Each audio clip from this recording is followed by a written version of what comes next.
The scariest thing of selling online trading cards isn't actually shipping the cards, it's trusting the buyer. Because we all know how it goes. You pack and protect your cards as much as possible and sending off for shipping. And the next thing you know, the buyer receives your card and everything seems fine. You're just minding your own business, and then you get the exact message no online seller ever wants to see.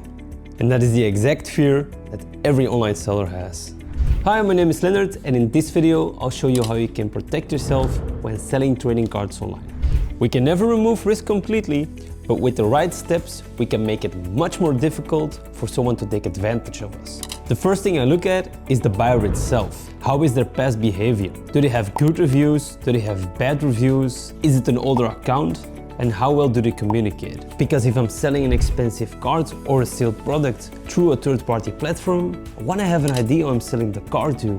If something feels off, I might take precautions or even cancel the order itself. The next thing is the listing itself. A lot of problems can start before the item is ever sold. If you describe the item as perfect, flawless or mint, you leave the buyer more room to complain. So I try to be very clear. I'll show the front, the back and the edges. Any damage that I can see. That way the buyer knows exactly what they are buying. And if there's a problem later on, we can both look back at the exact same pictures.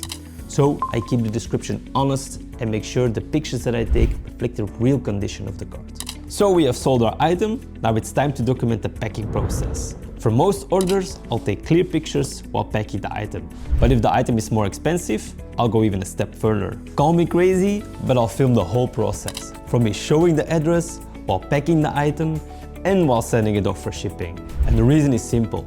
If something does go wrong later on, I have quite a lot of evidence to show that I shipped the card correctly. The next thing is how to pack your card.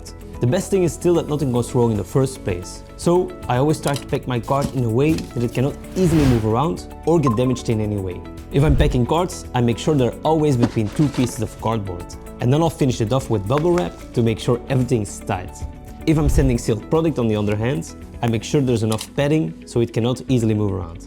It all may sound quite simple, but good packaging really is important. It can prevent lots of problems before they even happen. So we've packed the item correctly, now it's time to ship it. For cheaper cards, you may choose a cheaper shipping option. However, for more expensive cards, I would highly recommend going with tracked shipping. At least then you have something to fall back on. And if the value really is high enough, I would even add an insurance on top of it. It may not solve all our problems, but it does offer quite a lot more protection. So we have done everything right, but unfortunately a complaint can still happen. And when that happens, it's important to stay calm. Before you react, first try to understand the situation. People are people. Sometimes the buyer is just frustrated, confused, or they just want to be heard. So don't immediately assume the worst. However, you also have to protect yourself, as the situation is sometimes not as innocent as it first seems.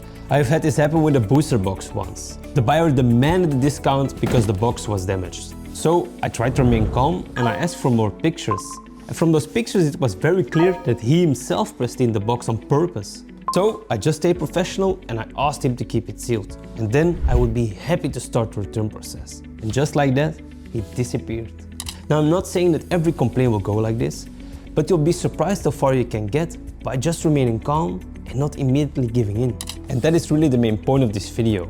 You do not have to be paranoid when selling cards online. However, you do need to be prepared. If you have any other tips, please do share them in the comments. Thank you so much for watching, and I'll see you in the next one.